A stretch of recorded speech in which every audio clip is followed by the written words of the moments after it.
بسم اللہ الرحمن الرحیم۔ دین و اسلام چینل کے ناظرین، السلام علیکم ورحمۃ اللہ وبرکاتہ۔ صحیح بخاری کی حدیث نمبر 481 ہے۔ آپ صلی اللہ علیہ وسلم نے فرمایا، ایک مومن دوسرے مومن کے لیے عمارت کی طرح ہے کہ اس کا ایک حصہ دوسرے حصے کو قوت پہنچاتا ہے، اور آپ صلی اللہ علیہ وسلم نے ایک ہاتھ کی انگلیوں کو دوسرے ہاتھ کی انگلیوں میں داخل کیا۔ اسی طرح صحیح بخاری کی حدیث نمبر 482 ہے۔ رسول کریم صلی اللہ علیہ وسلم نے ہمیں دوپہر کے بعد کی 2 نمازوں میں سے کوئی نماز پڑھائی، ظہر یا عصر کی۔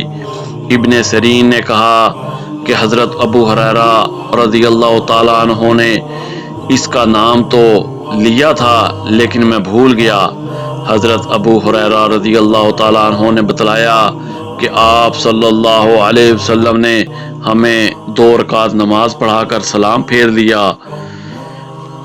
2 رکعت نماز پڑھا کر سلام پھیر دیا۔ اس کے بعد ایک لکڑی کی لاٹھی سے جو مسجد میں رکھی ہوئی تھی، آپ صلی اللہ علیہ وسلم ٹیک لگا کر کھڑے ہو گئے۔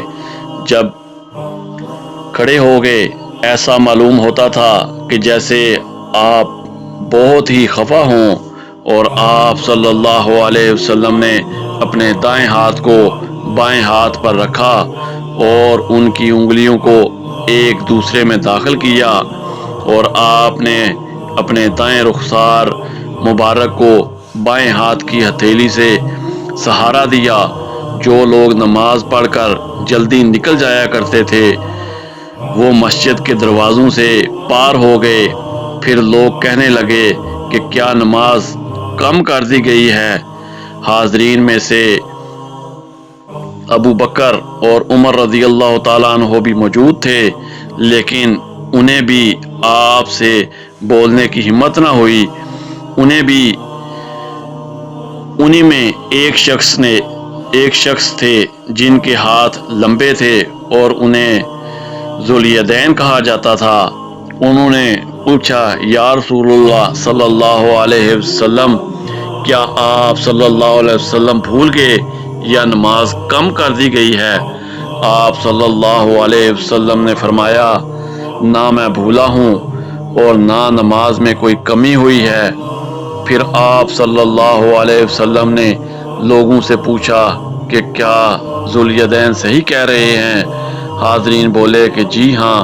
یہ سن کر آپ صلی اللہ علیہ وسلم آگے بڑھے اور باقی رکعتیں پڑھیں، پھر سلام پھیرا، پھر تکبیر کہی اور سہو کا سجدہ کیا، معمول کے مطابق یا اس سے بھی لمبا سجدہ، پھر سر اٹھایا اور تکبیر کہی، پھر تکبیر کہی اور دوسرا سجدہ کیا، معمول کے مطابق یا اس سے بھی طویل، پھر سر اٹھایا اور تکبیر کہی۔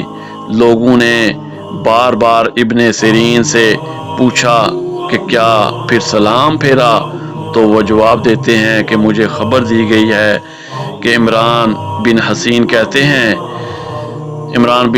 کہتے تھے کہ پھر سلام پھیرا۔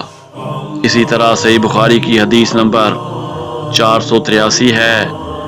وہ مدینہ سے مکہ تک راستے میں کئی جگہوں کو ڈھونڈ کر وہاں نماز پڑھتے اور کہتے کہ ان کے باپ حضرت عبداللہ بن عمر رضی اللہ عنہ بھی ان مقامات پر نماز پڑھا کرتے تھے، اور انہوں نے رسول اللہ صلی اللہ علیہ وسلم کو ان مقامات پر نماز پڑھتے ہوئے دیکھا ہے۔ اور موسیٰ بن عقبہ نے کہا کہ مجھ سے نافع نے ابن عمر رضی اللہ تعالیٰ عنہ کے متعلق بیان کیا کہ وہ ان مقامات پر نماز پڑھا کرتے تھے، اور میں نے سالم سے پوچھا تو مجھے خوب یاد ہے کہ انہوں نے بھی نافع کے بیان کے مطابق ہی تمام مقامات کا ذکر کیا، فقط مقام شرف روحا کی مسجد کے متعلق دونوں نے اختلاف کیا۔ اسی طرح صحیح بخاری کی حدیث نمبر 484 ہے۔ حضرت صلی اللہ علیہ وسلم جب عمرہ کے قصد سے تشریف لے گئے اور حجۃ الوداع کے موقع پر جب حج کے لیے نکلے تو آپ صلی اللہ علیہ وسلم نے ذوالحلیفہ میں قیام کیا۔ آپ صلی اللہ علیہ وسلم نے ذوالحلیفہ میں قیام فرمایا۔ ذوالحلیفہ کی مسجد کے قریب آپ صلی اللہ علیہ وسلم ایک ببول کے درخت کے نیچے اترے، اور جب آپ کسی جہاز سے واپس ہوتے اور رستہ ذوالحلیفہ سے ہو کر گزرتا یا حج یا عمرے سے واپسی ہوتی تو آپ وادی عتیق کے نشیبی علاقے میں اترتے۔ پھر جب وادی کے نشیب سے اوپر چڑھتے تو وادی کے بالائی کنارے کے اس مشرقی حصے پر پڑاؤ ہوتا جہاں کنکریوں اور ریت کا کشادہ نالہ ہے، یعنی بدخا میں۔ یہاں آپ صلی اللہ علیہ وسلم رات کو صبح تک آرام فرماتے۔ یہ مقام اس مسجد کے قریب نہیں ہے جو پتھروں کی بنی ہے۔ آپ اس ٹیلے پر بھی نہیں ہوتے جس پر مسجد بنی ہوئی ہے۔ وہاں ایک گہرا نالہ تھا۔ عبداللہ بن عمر رضی اللہ تعالیٰ عنہ وہیں نماز پڑھتے۔ ان کے نشیب میں ریت کے ٹیلے تھے اور رسول اللہ صلی اللہ علیہ وسلم وہاں نماز پڑھا کرتے تھے۔ کنکریوں اور ریت کے کشادہ نالے کی طرف سے سیلاب نے آ کر اس جگہ کو، آثار اور نشانات کو پاٹ دیا ہے جہاں حضرت عبداللہ بن عمر رضی اللہ تعالیٰ عنہ نماز پڑھا کرتے تھے۔ اسی طرح صحیح بخاری کی حدیث نمبر 485 ہے، نبی کریم صلی اللہ علیہ وسلم نے اس جگہ نماز پڑھی جہاں اب شرف روحا کی مسجد کے قریب ایک چھوٹی مسجد ہے۔ عبداللہ بن عمر اس جگہ کی نشاندہی کرتے تھے جہاں نبی کریم صلی اللہ علیہ وسلم نے نماز پڑھی تھی۔ کہتے تھے کہ یہاں تمہارے دائیں طرف جب تم مسجد میں قبلہ رو ہو کر نماز پڑھنے کے لیے کھڑے ہوتے ہو، جب تم مدینے سے مکہ جاؤ تو یہ چھوٹی سی مسجد راستے کے دائیں جانب پڑتی ہے۔ اس کے اور بڑی مسجد کے درمیان ایک پتھر کی مار کا فاصلہ ہے یا اس سے کچھ کم زیادہ۔ اسی طرح صحیح بخاری کی حدیث نمبر 486 ہے، اس چھوٹی پہاڑی کی طرف نماز پڑھتے جو روحا کے آخر کنارے پر ہے، اور یہ پہاڑی وہاں ختم ہوتی ہے جہاں رستے کا کنارہ ہے۔ اس مسجد کے قریب جو اس کے اور روحا کے آخری حصے کے بیچ میں ہے، مکہ کو جاتے ہوئے اب وہاں ایک مسجد بن گئی ہے۔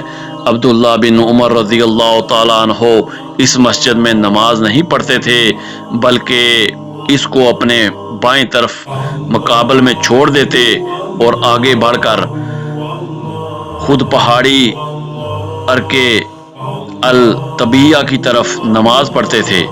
عبداللہ بن عمر رضی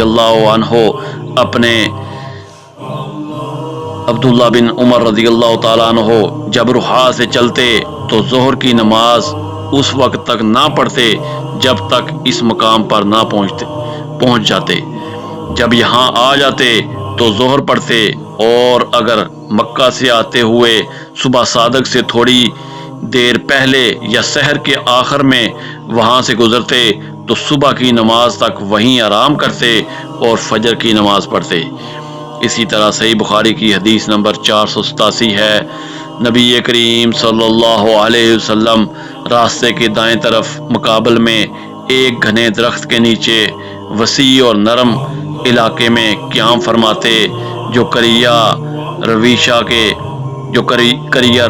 کے قریب ہے۔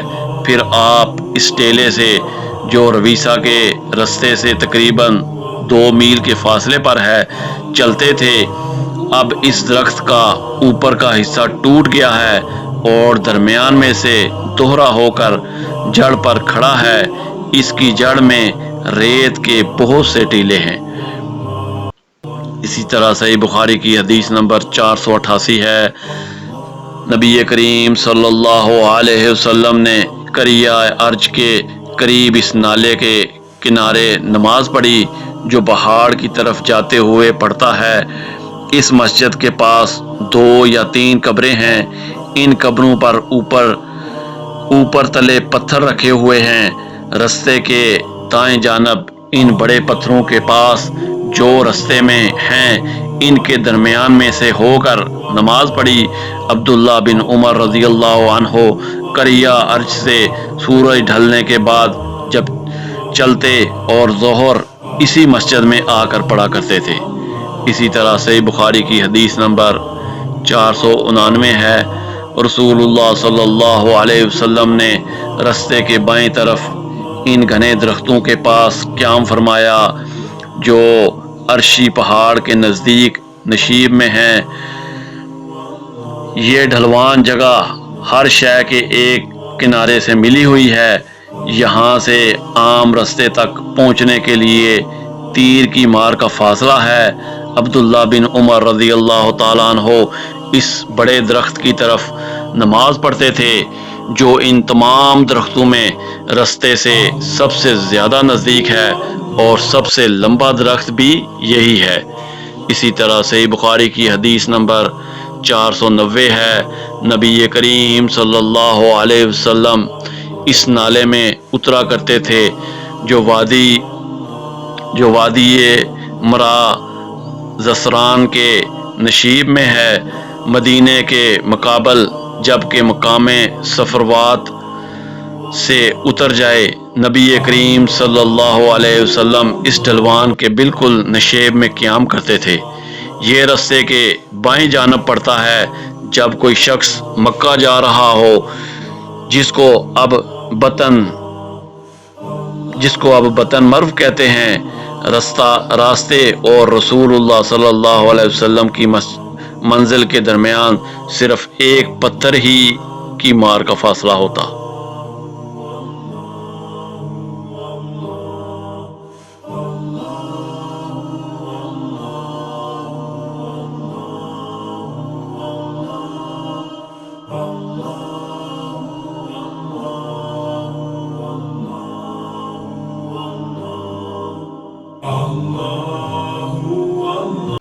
قرآن و حدیث کی تعلیمات کے لیے دین و اسلام چینل کو لائک اور سبسکرائب کریں۔ جزاک اللہ خیر۔